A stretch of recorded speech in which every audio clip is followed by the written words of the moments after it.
네, 안녕하십니까.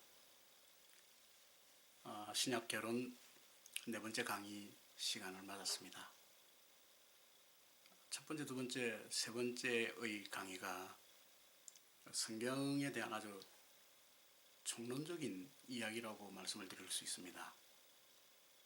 오늘 여러분들과 함께 하는 이 강의는 이제 본격적인 어떤 신약 개론으로 들어가는 어떤 첫 관문이라고 말씀드릴 수 있습니다. 구약 성경도 마찬가지입니다만은 이 신약 개론에 관한 내용도 사실은 크게 그 두 파트로 나눌 수가 있죠. 하나는 총론이라고 하는 어떤 큰 카테고리가 있고, 이제 그 다음에 각각 그 신약의 각 권에 대한 개론적인 부분들이 이어지게 됩니다.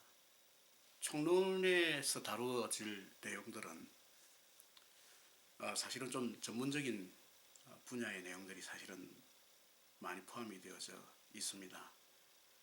그래서 어떤 정도에 따라서 이 학문적인 연구와 또 깊이를 다룰 것인가가 이제 각각 나누어지게 됩니다.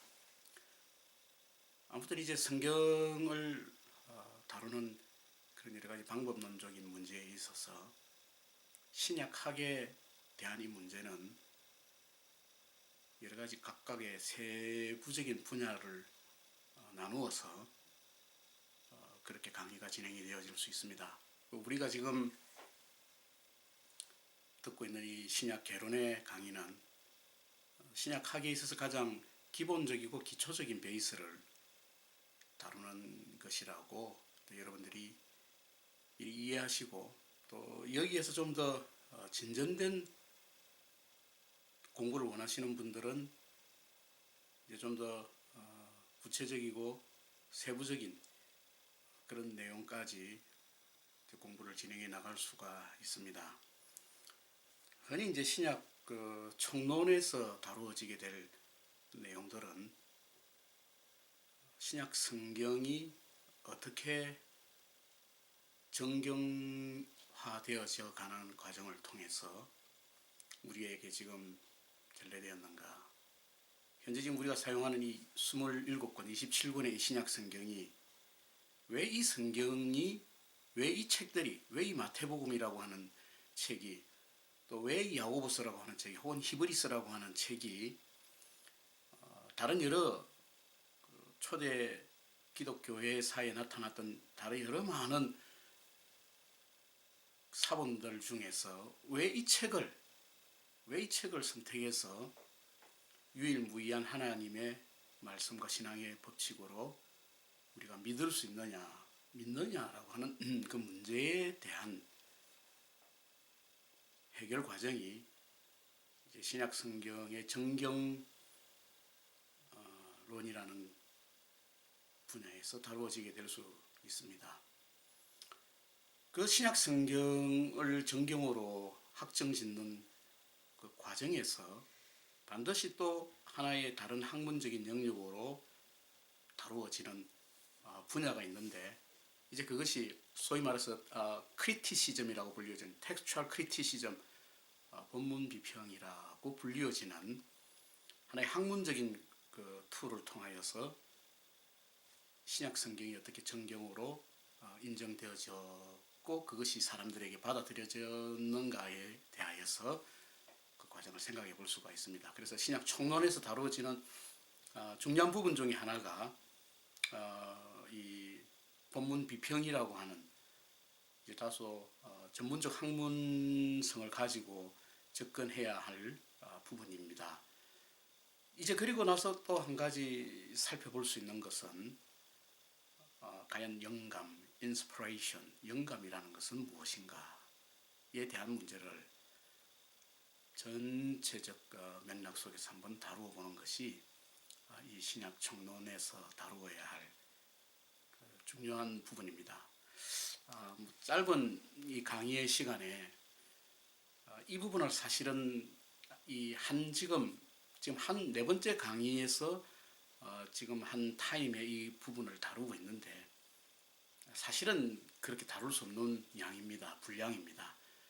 저도 이 동영상을 통해서 강의를 하는 것은 처음이라서 설교 동영상은 물론 있습니다만은 저 역시 다른 분들의 동영상을 이렇게 본다거나 할 때에 오랜 시간을 이렇게 투자해서 본다는 것은 참 쉽지 않은 일이라는 것을 잘 압니다. 그래서 시간에 대한 무언중의 압박을 제가 받고 이 동영상 강의를 하고 있습니다. 사실은 만약에 직접 얼굴을 여러분들과 대면하면서 보는 강의라면은 얼마든지 여러분들의 형편과 상황과 그 분위기를 보면서 강의 내용을 또 조절하거나 또 강의 흐름을 바꿀 수가 있는데 이것은 어떤 의미에서는 제가 참 일방적으로 이 동영상 환경을 제작하는 환경도 좀 여러분 보시다시피 좀 열악합니다. 지금 제 앞에 캠코더가 그냥 하나 놓여 있고 이 캠코더도 굉장히 오래된 구형 캠코더입니다. 그래서 요즘은 무선 마이크하고 리모트 컨트롤까지 다 조절이 되는 캠코더가 나오는데 아직까지 그런 장비를 갖출 만한 여력이 안 돼서 이렇게 하고 있는데 제가 가서 직접 이렇게 가서 뭐 꺼야 되고 켜야 되고 또 물론 유튜브에서 이 동영상을 편집하는 나름의 툴이 있는데 여러분 이 동영상 한 편을 올리려고 하면은 시간이 최소한 한나절이 가게 됩니다. 한나절. 동영상을 찍기 위해서 강의를 준비하는 시간은 물론 빼놓고요. 동영상을 찍고 또 여러분들 잘 모르실 겁니다. 동영상 찍다가 중간에 소위 말해서 NG가 나면은 이거 참 어떻게 하나 그럼 다시 시작을 해야 됩니다. 처음부터. 그런 과정을 겪고 지금 동영상을 만들고 이걸 유튜브에 지금 올리게 되면은 이제 컴퓨터 회선과 인터넷 속도에 따라서 업로딩 되는 시간만 1시간 이상이 걸립니다. 업로딩 될 때까지 기다리면 그게 끝나는 게 아니라 이제 그 업로딩 된 비디오를 유튜브 그 서버에서 등록시키는 정식 사람들에게 공개할 수 있는 그런 비디오 클립으로 등록시키는 시간만 또 그건 1시간 가까이가 흘러갑니다. 이제 그리고 나서 끝나고 난 다음에 그 동영상을 이제 뭐 편집을 해야 되는 부분이 또 이제 남아 있습니다. 예를 들어서 뭐 캡션을 넣는다든지 자막 처리를 한다든지 그다음에 제가 이렇게 가가지고 시작하는 것을 켜고 또 끄고 하는 걸 또 자른다든지 하는 그렇게 해서 또 편집을 하면은 이거는 세월이 그렇게 해서 그 편집된 동영상이 제대로 등록이 되는 시간은 제가 지금 옆에서 지켜본 결과 거의 서너 시간이 다 가야지 이제 정상적인 동영상으로 지금 올라오게 되고 앞에 나왔던 첫 번째, 두 번째, 세 번째 지금 동영상도 제가 그렇게 편집을 해서 자를 건 잘랐다고 생각했는데 보니까 안 됐네요. 이런 당황한 일이. 그래서 제가 지금 동영상 제작에 있어서 제 나름대로의 고초를 이야기합니다. 옆에서 누가 그 방송 그 VJ라고 그렇게 이야기하대요. 비디오 자키 카메라를 가지고 직접 촬영하고 무슨 마이크 하나 있으면은 정말 제대로 된 누가 저보고 그러더라고요. 고작 이런 캠코더 하나 가지고 동영상 찍는 주제에 무슨 방송국에서 난다긴다 하는 사람들이 찍은 것과 당신이 찍은 것하고 비교를 하는 그게 말이 안 되는 이야기 아닙니까? 이거 제 혼자서 찍는 거하고 방송국에 나와서 몇 대의 그 최첨단 장비들을 동원해서 찍는 그런 다큐멘터리물하고 이걸 비교하는 것 자체가 뭐 그 정도 이야기 하십시다. 아무튼 그런 과정들 거쳐서 이 비디오 촬영을 하기 때문에 혹시 여러분들이 좀 보실 때에 조금 잘 깔끔하게 만들어지고 다듬어진 동영상을 이렇게 볼 때하고는 조금 다르다 생각을 하시고 양해해 주시기 바랍니다. 제 혼자서 이건 만드는 것이기 때문에 조금 그런 부분들이 없잖아 있습니다. 총론 이야기하면서 제가 동영상 촬영하는 그 전체 부분에 대한 총론적인 이야기도 여러분들에게 좀 드렸습니다. 어쨌든 비록 제가 이 동영상을 그냥 혼자서 이야기하지만은 무드를 통해 가지고 여러분들이 같이 좀 이렇게 피드백 해주시고 또 뭐 이메일을 통해서 저에게 또 피드백 해주시고 하는 이런 것들 저에게는 또 나름대로의 또 힘이 되고 일방적으로 제 혼자 이렇게 떠들고 있구나가 아니라 또 함께 공감하는 그런 분들도 계신다 하는 것을 또 알게 되면 강의가 한층 좀 더 재밌게 잘 진행이 안 되겠습니까? 자, 총론 이야기하면서 이런 이야기까지 나왔습니다. 자, 이제 제가 신약 총론이라고 이야기할 때 최소한 네 가지 정도의 큰 카테고리에서 이 총론을 다룬다. 그 첫 번째가 정경론입니다. 어떻게 지금 현재 우리가 사용하는 이 27권의 신약 성경들이 캐논, 나중에 잠깐 다루겠습니다만 캐논으로 정경으로 이 성경만 진짜 성경이다라는 것으로 정해졌는가, 정경론이 그거고, 그리고 이 그 정경론으로 성경을 정경화하는 작업 속에서 이루어졌던 것 중에 하나가 지금 그것을 이 성경에 대하여서 이것이 정말 과연 원본과 얼마만큼의 진위를 가지고 가장 근접한 성경인가를 밝혀내는 작업이 비평 작업입니다. 그래서 소위 말해서 이제 본문 비평이라는 방 있는데 그 본문 비평에 사용되지는 자료가 어떤 것들이 있고 또 어떤 방법으로 그 본문 비평을 했느냐 하는 또 그 카테고리와 그 나머지 영감이 가는 것에 대하여서 다루게 되는 부분입니다. 저자의 저술의 어떤 관점에 따라서 조금씩 차이는 있을 수 있지만은 general instruction이라고 할 때에 introduction이라고 할 때에 바로 이런 네 개의 카테고리 속에서 다루어진다는 것들 여러분들이 먼저 염두에 두시고 여기에서 좀 더 아주 세부적인 것으로 이제 들어가게 되면은 그게 이제 하나의 전공적 과목으로서 이제 되어질 수가 있습니다. 아무튼 신약을 이해하고 또 신약 성경에 대하여서 우리가 그냥 성경을 읽는 그 이면의 베이스로 기초적인 반드시 중요한 부분으로 다루어야 할 부분이 신약의 총론이라는 것을 여러분들이 먼저 기억해 두실 필요가 있습니다. 제가 서두에 말씀드렸던 대로 바로 이 부분입니다. 신약 그 정경성의 대두가 되는 가장 중요한 초점이 뭐냐면은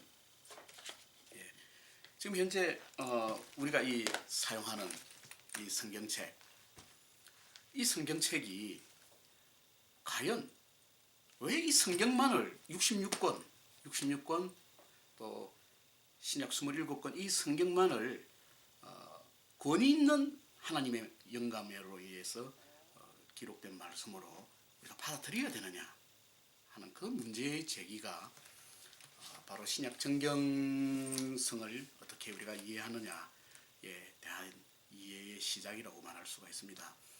여러분 캐논이라는 말을 들어보셨을 겁니다.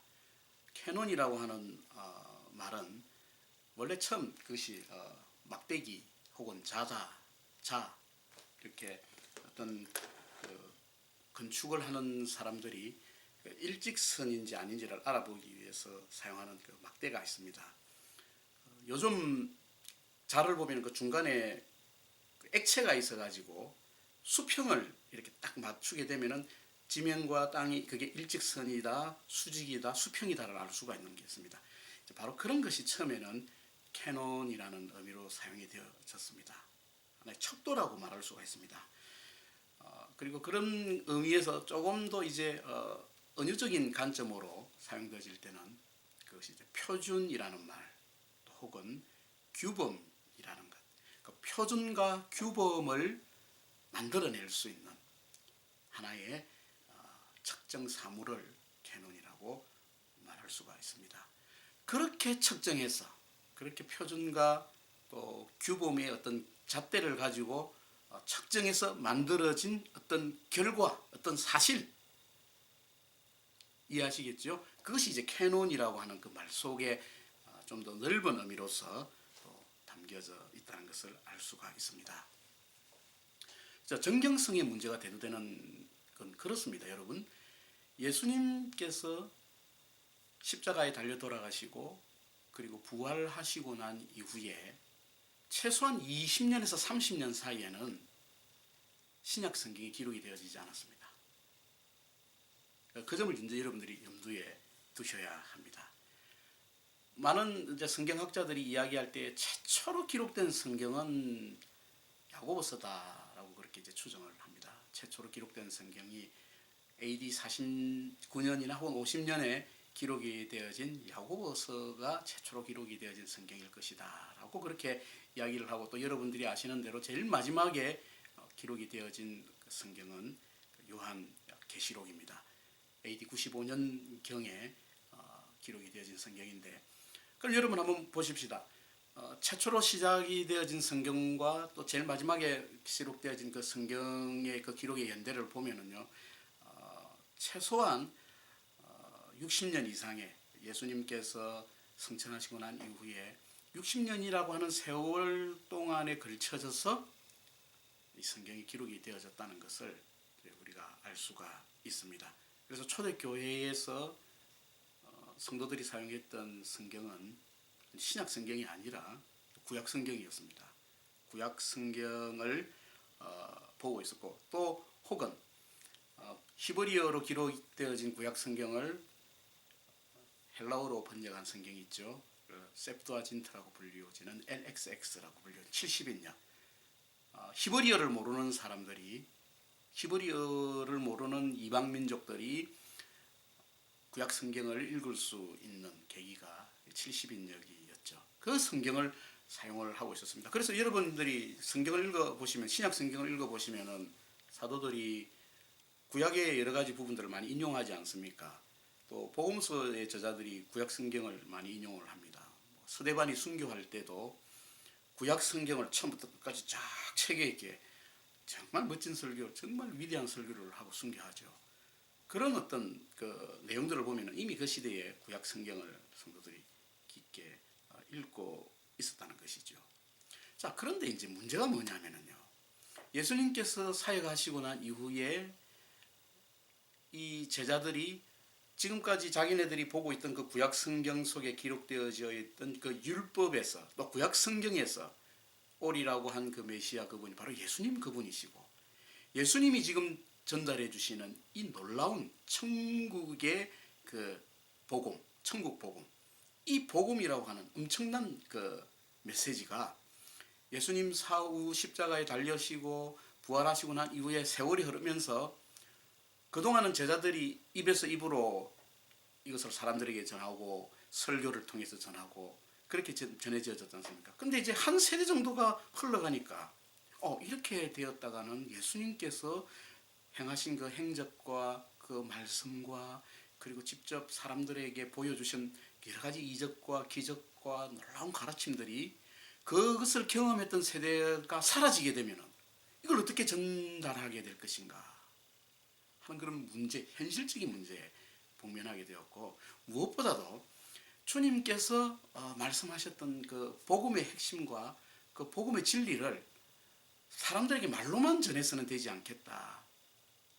이것을 글로서 기록으로 남겨야 되겠다라고 시작하게 되는 것이 이제 성경을 기록하게 되어지는 첫 번째 어떤 그 환경적인 배경이라고 말할 수가 있습니다. 그런 관점에서 여러분 생각해 보시면, 자, 예수님께서 그 생애에 어떤 일을 하셨고 그분께서 어떤 복음을 남기시고 어떤 메시지를 남기셨다. 그 예수님의 생애 역사를 기록한 것이 사복음서 아니겠습니까? 그 이제 성경에서는 가스펠이라는 말로 표현하였습니다. 그건 엄연히 사복음서도 역사입니다. 역사서예요. 제가 처음 초두에 성경의 전체 맥락을 이야기할 때 성경이 히스토리 안에 포함이 된다고 할 때 그 히스토리에 22권의 그 히스토리 속에 성경의 모든 신구약의 성경이 포함된다고 할 때 그 신약 성경의 5권의 역사서를 이야기했었죠. 사복음서와 사도행전인데 복음적 내용을 담고 있는 예수 그리스도의 역사죠. 주님의 역사를 다루고 있습니다. 그래서 그런 복음서가 기록이 되어지게 될 필요성이 충족이 되어진 것이고, 그리고 또 한 가지 또 중요한 것은 사도행전 속에서 이제 나타난 이런 부분들을 볼 때에 과연 어떻게 하나님께서 이스라엘 백성들을 부르시고 그들을 통하신 구원의 계획과 섭리가 지금 이 신약 시대로 넘어와서 그것이 교회라고 하는 하나의 영적인 유기체로 제가 말씀드린 것 중에 그게 축소된다고 했습니까? 아니면 확대된다고 했습니까? 많은 분들이 이스라엘이라고 하는 하나의 큰 민족 개념을 생각하면 교회라는 개념이 또 좁아진 거라고 생각하는데 아닙니다. 확대된 것입니다. 이스라엘 민족이라고 하는 하나의 국가적 단위에서 교회라고 하는 우주적인 체계로 눈에 보이지 않는 유기적이고 영적인 우주적 체계로 이것이 확산되어져 갔다. 그렇게 말씀드릴 수가 있습니다. 그것이 어떤 관점에서 어떤 원리를 통해 확산되어졌느냐를 설명하는 것이 바로 역사서인 사도행전입니다. 그리고 이런 하나님의 부름과 또 이런 하나님의 그 구원의 섭리를 이루어가는 그 백성들이 어떻게 살아야 될 것인지, 복음을 어떻게 삶에서 이해하고 해석하고 또 적용할 것인지를 나타내는 게 어떤 거겠습니까? 그게 사도들이 성도들에게 보내준 편지들입니다. 그 편지들은 강의를 여러분들 잘 들으신 분들은 기억납니다. 구약 성경에 무엇과 이게 매치된다고 제가 말씀드렸습니까? 이거 돌발 퀴즈로 한번 내볼까? 그럼요. 성문서죠. 시가서입니다. 시가서. 구약의 시가서와 신약의 서신서들은 사실은 그 내용에 있어서 같은 맥락을 가집니다. 형식은 시입니다. 찬송입니다. 리듬을 가지고 있습니다. 이쪽은 신약의 서신서들은 산문입니다. 글입니다. 에세이입니다. 형식의 문제에 있어서는 차이가 나지만 내용에 있어서는 근본적으로 구원받은 하나님의 백성들이 하나님 앞에 어떻게 살아드려야 할 것인가 하는 것이 서신서 속에 담겨져 있습니다. 그래서 서신서를 기록하게 되는 이제 필요성이 대두되게 되는 거 아니겠습니까? 그래서 편지 형식으로 사도들이 어떤 개인을 향하여서 편지를 보낼 수도 있고 또 한 교회를 상대로 해서 고린도 교회를 향하여서 로마에 있는 성도들을 향하여서 그렇게 편지를 보내면 그 편지를 받은 사람들이 그 교회가 그 주변에 있는 믿음의 백성들과 함께 그 내용을 함께 공유하게 되기도 하고 회람하기도 하고 또 와서 필사해 가기도 하고 이게 지금 이제 나중에 제가 지금 말씀드리는 게 본문 비평의 어떤 기조가 되는 부분들에 대한 전 이해를 여러분들에게 먼저 말씀을 드립니다. 지나치게 이제 이 강의 내용 이게 지금 너무 딱딱한 내용으로 이야기하다 보면은 듣는 분들도 좀 힘들 거고 저도 전달하기가 쉽지가 않습니다. 이렇게 강의 동영상을 보면서 칠판이 있고 그 기록을 하면서 또 여러분들에게 한 사람 한 사람 확인도 하고 이렇게 하면은 좋은데 그렇지 않은 상태에서 하기 때문에 최대한 핵심적인 것과 간단한 것만 여러분들에게 지금 전하려고 하고 있습니다. 자, 그렇게 해서 예수님 성천 이후에 최소한 한 세기가 지나가기 전에 사도들이 예수님 당시에 함께 예수님과 활동했던 사도들이 이것을 기록으로 남겨야 되겠다고 하는 그 필요성을 인지하게 됐는데 저는 여기서 이제 영감의 문제가 또 대두되어집니다. 이건 내가 인지해서 내가 생각해 보니까 주님 베드로가 예를 들어서 베드로 전서나 후서를 기록할 어간에 주님 내가 이런 걸 기록해야 되겠습니다. 어떻게 하면 좋겠습니까가 아니라 우리의 그 신앙의 관점은요 그렇게 인간적인 관점에서 마태가 유대인들을 향하여서 이게 예수 그리스도 이게 천국 복음을 뭔가 좀 알려주지 않으면은 내가 잠을 못 자겠다 이 뜨거운 마음을 가지고 쓴 것이 아니라 성령님께서 마태에게 야 마태야 예수 그리스도의 그 역사와 그 주님의 복음의 그 메시지를 너는 이 유대인들을 향하여서 이런 관점에서 한 번 더 좀 적어보지 않을래?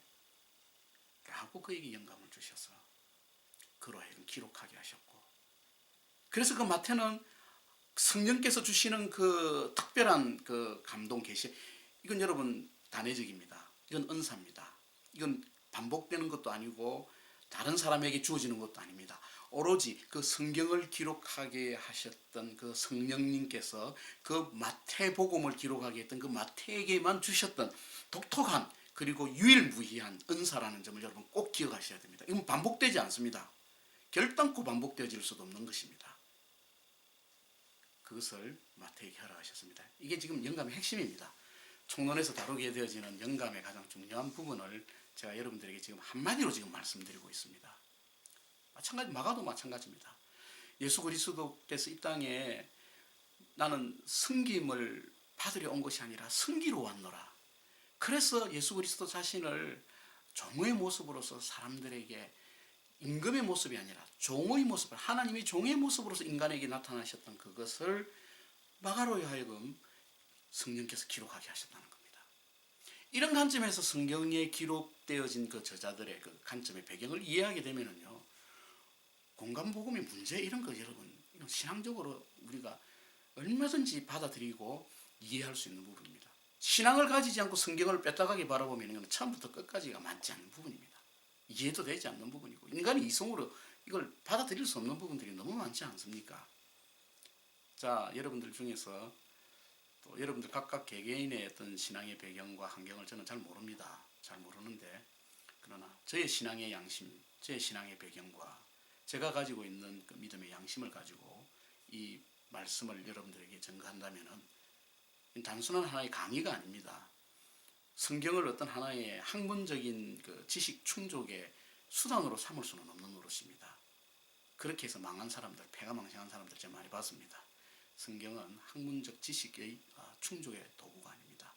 이것은 우리의 영혼을 변화시키고 하나님의 구원의 완성된 섭리가 우리 삶 속에 어떻게 역사하고 펼쳐지는가를 보여주는 놀라운 영적 유기체의 완성본입니다.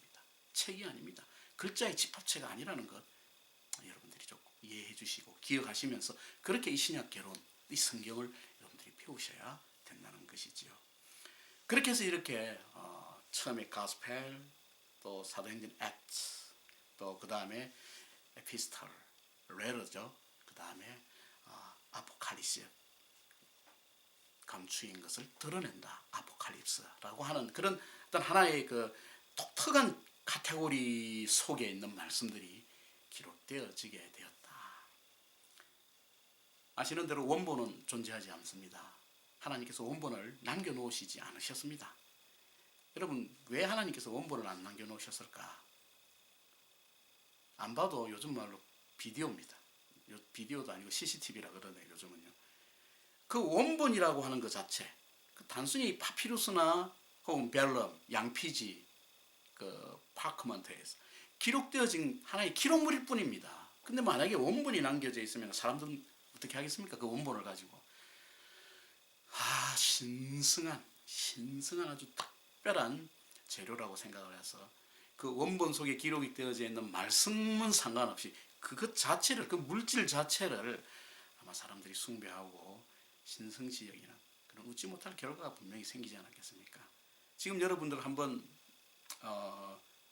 무슨 기적이 일어나는 무슨 성모 마리아 상이다, 피눈물을 흘린다, 땀을 흘린다, 이런 성물, 그 해마다 얼마나 많은 사람들이 그곳에 가서 엎드려서 빌고 기도하고 이런 일들이 우리 주변에 얼마나 지금 흔하게 일어나고 있습니까?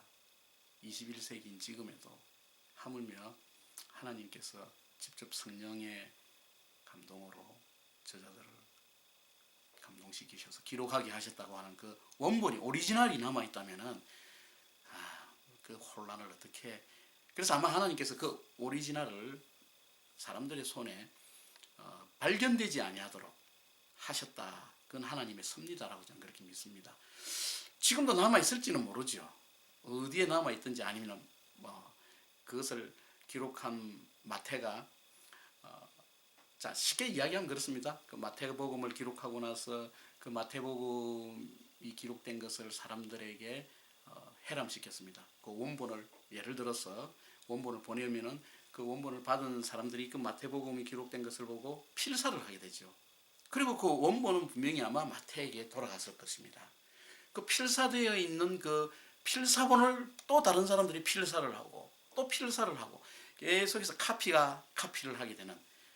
자, 당시에는 카피 머신이 없었으니까 일일이 사람들이 다 기록을 했습니다. 손으로 다 그것을 보고 기록을 해나가는 이제 과정 속에서 마태가 기록한 복음서, 마가가, 누가가 혹은 사도들이 모든 사람들에게 보낸 편지, 이런 것들이 그 각각 초대 교회의 그 중요한 영적 공동체의 아주 중요한 유산으로 그것이 전수되고 계속해서 남겨지지 않았겠습니까? 가장 중요한 핵심적인 것들, 예수님의 가르치심 이런 것들이 그렇게 남겨지게 되었습니다. 바로 그런 이제 이 과정들이 비일비재하게 많이 일어나게 됩니다. 많이 일어나게 되고 이런 일들이 사람들이 누가 예를 들어서 이제 우리가 흔히 이제 이야기하는 이제 성경의 그 위경, 가경 이런 부분들이 있지 않습니까? 뭐 클레멘트 일서라든지 뭐 허마의 목양서라든지 혹은 뭐 바나바의 서신이라든지 이런 여러 많은 사람들이 예수 그리스도의 그 교훈과 성도들의 삶을 향한 하나님의 어떤 메시지가 담겨 있는 내용들과 밀접하게 연관되어지면서 이런 저서들이 많이 만들어지게 되었습니다. 더불어서. 자, 그래서 지금 이제 정경론이 왜 대두되는가 하니까 사도들이 보고 초대교회가 보니까는 또 어떤 거는 너무 요즘 말로 택도 아닌 내용들도 막 많이 범람하기 시작하는 것이죠. 이건 아닌데, 이건 주님이 이런 식으로 우리에게 가르치시지 않으셨는데, 이런 책들이 많이 범람하게 되니까 진짜 주님이 우리들에게 말씀하시고 가르치신 그 사도들이 기록했던 성경 저자 중에는 물론 사도들이 아닌 사람들도 있습니다. 뭐 마가라든지 야고보라든지 그러나 사도는 아니었지만 사도들을 그 세대와 가장 밀접한 연관을 가진 사람들 이게 이제 나중에 정경의 원칙 중에 사도성이라는 부분과 연관이 되어지는 부분입니다. 사도들과 밀접하게 연관되어지는 사람이 썼든지 사도들이 썼든지 하는 그 내용 외의 다른 책들은 교회가 받아들이지 않냐고 배격하기 시작하는 과정에서 그러면은 누가 순수하게 하나님께서 성령의 감동을 통하여서 성령님의 영감을 통하여서 정말 예수 그리스도의 순수한 복음과 그 영적인 그 가치가 정말 온전하고 완전한 책들인가를 선별하게 되어지게 되는 것이 정경화 과정의 그 첫 번째 동기였습니다. 그 기억하실 점이 바로 이겁니다. 처음부터 마태복음, 자 마태 예수님의 세리 제자였던 마태가 기록한 이 성경, 자 정경 1호, 누가가 기록했네, 정경 2호, 뭐 사도 바울이 기록한 로마서, 뭐 정경 이게 아니라는 이야기입니다. 그게 아니고 초대교회가 이제 예수님의 성천 이후에 부활 성천 이후에 세월이 지나오면서 아까 한 20-30년이 지나면서 그 예수님의 행적과 그 복음과 사도들이 성도들을 향하여 가지는 권면 이런 것들이 이제 기록들로 막 쓰여지게 되면 그 과정에서 수많은 사본들과 수많은 저서들이 막 나오게 되지요. 그래서 거기에는 뭐 예수님의 사도들의 이름을 흉내내 가지고 가짜로 편지를 쓰는 경우들도 있었고요. 여러 가지가 많이 있습니다. 그런 것들을 하나씩 두 개씩 걸러내는 과정에서 정경이라고 하는 하나의 독특한 과정이 만들어지게 되어집니다. 초대 기독교가 이 정경을 확정해야 되겠다는 필요성을 느끼게 된 그 여러 가지 몇 가지 이유들 중에 하나는 그 초대 교회의 그 말시온이라고 하는 사람이 나타납니다. 초대 기독교회 말시온이라고 하는 사람이 나타나는데 주후 한 140년 경에 활동했던 사람인데 이 말시온이라고 하는 사람이 지금 현재 우리가 사용하는 이 신약 성경의 그 목록을 최초로 정한 사람이었습니다. 말시온이. 그래서 나중에 이제 말시온은 여러 초대 교부들에 의해서 이단으로 정제되어졌습니다. 지금도 이제 그 말시온이 과연 이단이냐 아니냐를 두고 논쟁하는 교단들이 많이 있습니다. 차제에 두고 말시온의 영향으로 이 정경을 확정해야 되겠다고 하는 첫 번째 동기가 이제 만들어졌습니다. 그래서 이런 부분들에 대한 이제 정경의 확정 과정이 이제 있었고, 제가 잠깐 말씀드린 정경으로서 결정되어져야 할 그 네 가지 필요성이 첫 번째 아까 사도성이라고 말씀을 드렸습니다. 사도에 의해서 기록이 되거나 혹은 사도와 가장 밀접한 연관을 가진 사람들이 기록하는 것. 그 다음에 이제 내용입니다. 컨텐츠입니다. 과연 이 내용 안에 얼마나 영적으로 유익하고 또 영적인 어떤 퀄리티가 있는 것이 담겨 있는가.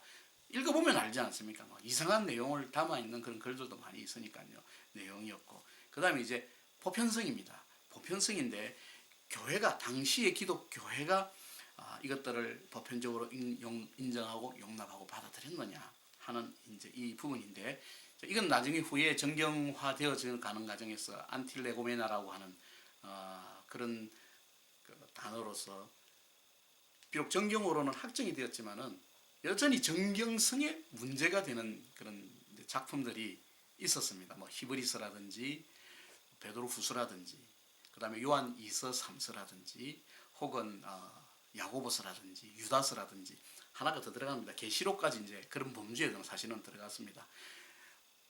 나중에 그 마르틴 루터가 종교개혁을 하던 그 당시에만 해도 마르틴 루터는 끝까지 야고보서는 지푸라기 서신이라고 이름을 붙일 만큼 정경에 포함시키기를 꺼려했던 책 중에 하나였습니다. 왜냐하면은 잘 아시는 대로 그때는 그 마르틴 루터의 종교개혁을 일으키던 그 당시의 배경과 그의 신학적 배경과 연관되어져 있습니다. 야고보서를 읽어보면 우리는 행위만 강조하는 것으로 나타나지 않습니까? 그런 이제 루터의 입장에서는 이신덕이나 이신칭의의 사상으로 종교개혁에 기치를 올리던 그 당황에 야고보서를 보게 되어지니까 이건 뭔가 자기가 지금 루터도 그걸 깨닫지 못했죠. 이거는 이신칭의와 이신덕이의 사상과 배치되는 사상이 결코 아니라는 것이 지금 이제 루터가 아실는지는 모르겠습니다. 뭐 그런 내용이었습니다.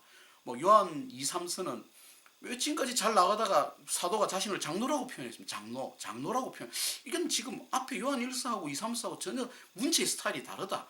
그래서 이제 그런 부분들에 대한 그 정경으로서의 그 지위에 대해서 후대 사람들이 계속해서 이제 정경이지만은 뭔가 좀 석연치 않은 부분이 있다. 그래서 그걸 안틸레고메나라고 그렇게 불렀습니다.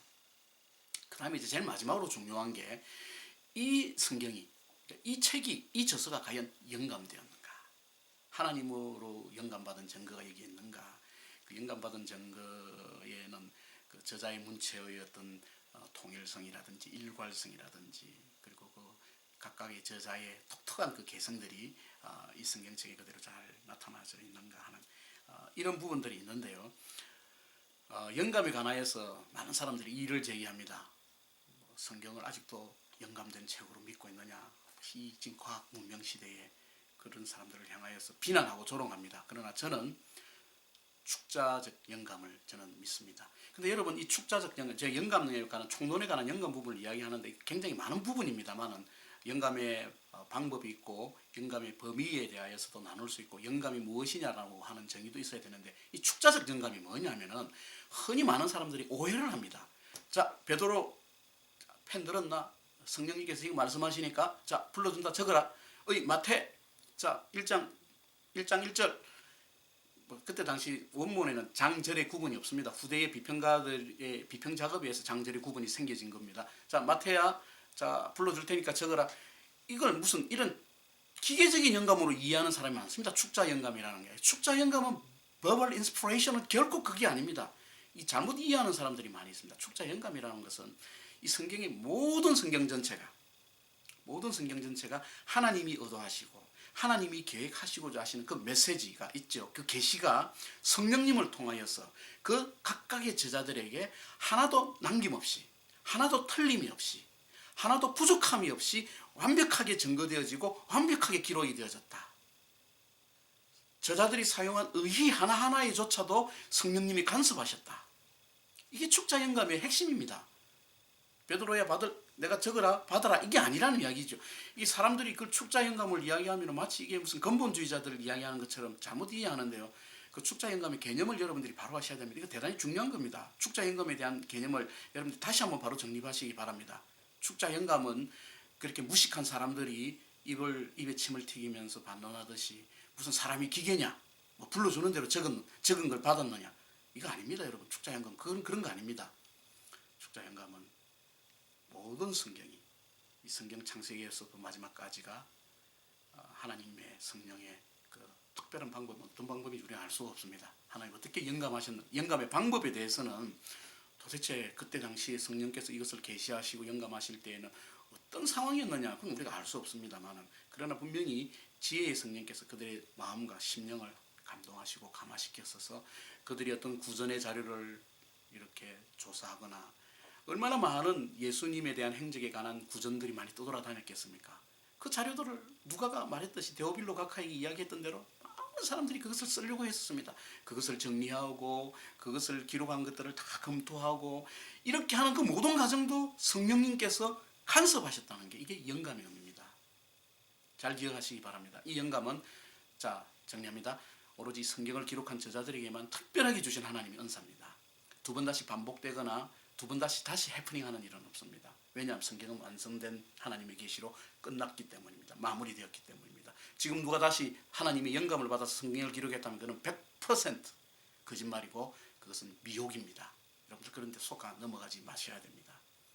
그런 관점에서 성령의 영감은 각 성경의 저자들에게 하나님께서 허락하신 독특한 하나님의 은사였다고 하는 사실을 여러분들이 기억을 하셔야 합니다. 자, 정경 결정이 필요한 네 가지 사실 여러분들 잘 기억하십시오.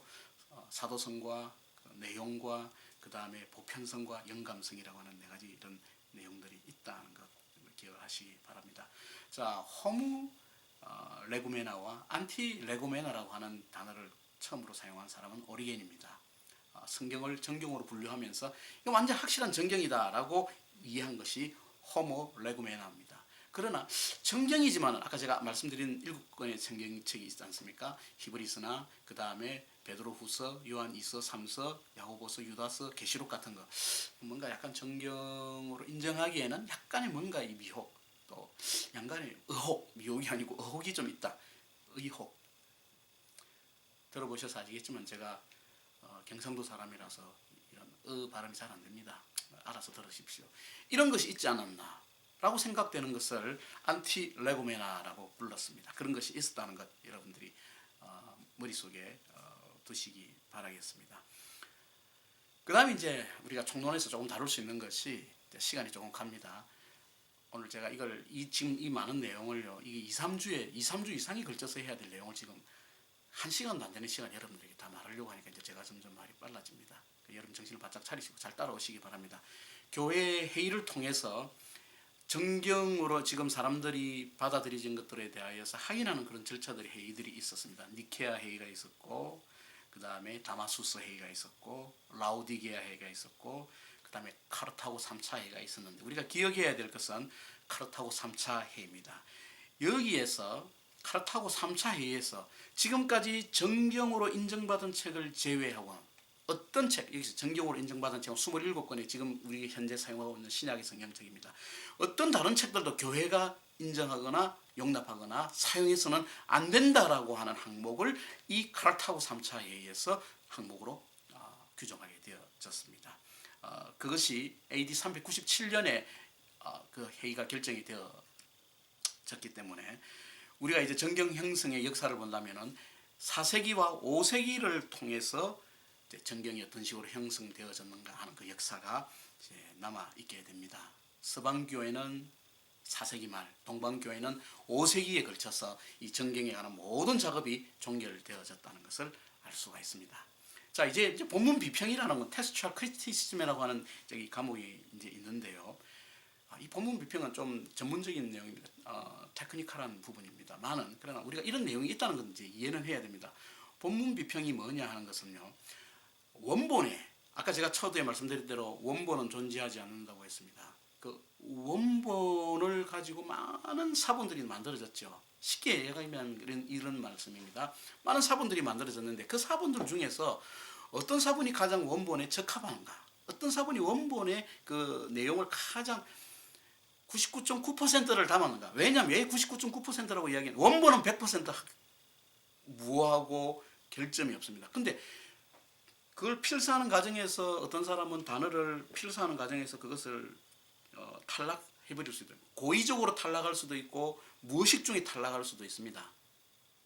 그리고 어떤 사람은 막 그것을 원본을 보고 이제 뺏기다가 필사를 하다가 한 줄 자체를 그냥 넘어가 버리는 수도 있습니다. 그렇죠.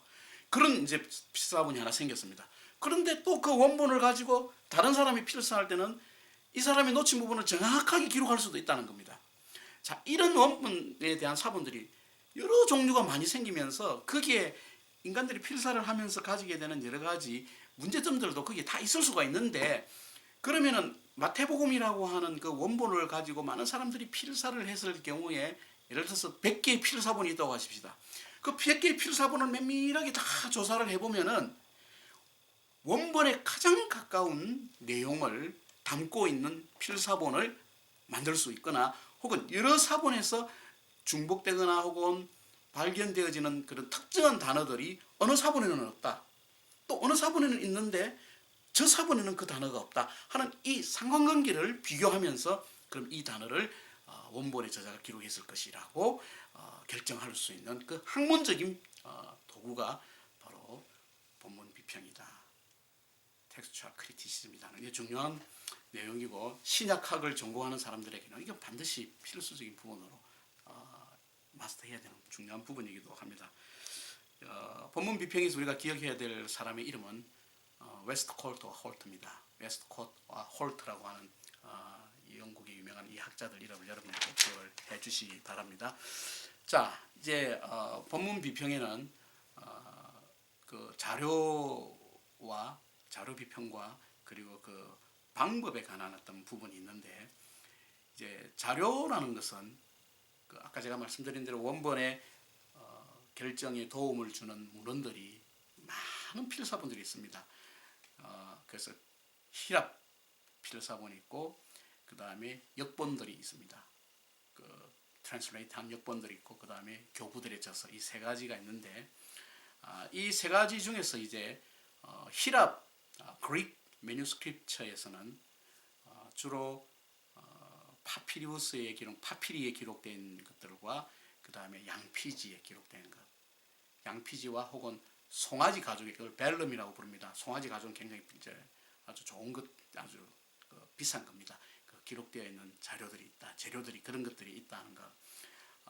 그 다음에 이 히랍 사본에는 대문자 사본과 소문자 사본이 있다 하는 것 정도만 여러분들이 이해하시면 됩니다. 대문자 사본에는 바티칸 사본이라든지 또 뭐 시내 사본이라든지 또 베자 사본, 알렉산드리아 사본, 뭐 이런 에브라임 사본 이런 사본들이 또 있고 소문자 사본에는 이제 아주 수천 개의 많은 사본들이 방대하게 있습니다. 그것을 하나의 패밀리로 그룹을 나누어서 성경의 원본과 가장 가깝게 되어지는 것들을 작업을 하게 됩니다. 이 정경화 과정에서 이 본문 비평에서 사용하는 방법으로서는 외정과 내정이 있습니다. 외정은 아까 지금 말씀드린 대로 문서 자체의 증거를 통하여서 이것이 원본과 가장 가깝다 하는 것을 밝혀내는 방법입니다. 그래서 여기에는 비잔틴 계열의 본문과 알렉산드리아 계열의 본문, 그리고 가이샤라 본문, 서방 계열의 본문, 수리아 본문 이런 5가지의 계열의 본문으로 나눠진다는 것만 여러분들이 아시기 바라고, 성경 비평학을 통해서 지금 현재 신약 성경을 구성하고 있는 가장 핵심적인 계열의 본문들은 비잔틴 계열과 알렉산드리아 계열의 본문이다 하는 것을 이해하시기 바랍니다. 그 다음에 이제 내정이라고 하는 것이 있는데 이 내정은 2가지 관점에서 이야기되어집니다. 이 원본을 보고 필사하는 서기관의 관점에서 내정을 하는 것과 그 다음에 이것을 원래 기록했던 저자의 관점에서 이 본문의 진위성을 결정하는 방법이 있습니다. 이런 본문들의 어떤 그 연구를 통하여서 신약 성경의 어떤 전경들이 어떻게 형성되어졌는지 하는 것을 말씀을 드리게 됩니다. 그리고 이제 영감의 문제를 이제 다루어야 되는데 아까 제가 중간중간 강의 중간에 영감의 문제들에 대하여서 영감의 의미에 대하여서 개념에 대하여서 여러분들에게 한번 말씀을 드렸습니다만 한 가지 우리가 꼭 기억해야 될 것은요. 어떤 인간들이 어떤 형편에 있든지 뭐 각각의 독특한 개성과 캐릭터가 다 있는데 인간들이 어떤 형편에 있든지 성령님께서 하나님의 뜻을 그 인간들을 통하여서 한치도 남김없이 완전하게 전하셨다. 그것을 믿습니다. 어떤 가오도 혹은 어떤 부족함도 그 원본에는 존재하지 않는다는 것을 우리들은 믿습니다. 그리고 그 원본이 후대의 사람들에게 전달되어질 때에 필사로 남겨지게 되고 그 수많은 많은 필사본들 중에서 정경으로 선택되어지게 될 때에도 저는 하나님께서 간섭하셨다. 교회 공동체를 통해서 하나님이 간섭하셨다는 것을 저는 믿습니다. 그래서 지금 현재 우리가 사용하는 이 성경은 무오하다, 성경이 무오하다라고 이야기할 때는 원래 원본으로서 하나님께서 인간에게 남겨주신 성경의 감동으로 영감으로 남겨주신 그 성경의 무함과 동시에 이것이 사본으로서 다시 전달되어지고 많은 세월을 거쳐서 수많은 사본들 중에서 그 원본과 가장 가까운 사본을 만들어내는 작업까지도 하나님께서 간섭하셔서 교회의 순전한 영적인 하나님의 복음의 계시의 말씀으로 보존되고 전수되어질 수 있도록 하나님이 간섭하셨다는 것도 더불어 믿습니다. 이런 관점에서 여러분들이 성경을 믿고 성경이 여러분들의 신앙에 가장 중요하고 유익한 또 아름다운 믿음의 척도가 또 되어질 수 있기를 바랍니다. 오늘 강의가 조금 길었습니다. 길었던 것은 이 내용을 오늘 한 강의에 다 하기가 쉽지 않은 부분들이었습니다. 아무튼 이 강의의 내용들을 여러분들이 잘 좀 기억을 하시고 나름대로 또 여기에서 여러분들이 좀 더 깊은 공부를 하기 원하시는 분들은 또 저에게 메일을 주시거나 문의를 해주시면은 또 이 강의의 내용들에 대해서 함께 나눌 수 있는 시간들을 가지도록 하겠습니다. 예, 오늘도 주 안에서 복되고 즐거운 또 귀한 날 되기를 바라요. 다음 시간에 이제 신약의 강론, 신약의 개론으로 이제 강의 내용이 계속해서 이어지겠습니다. 감사합니다.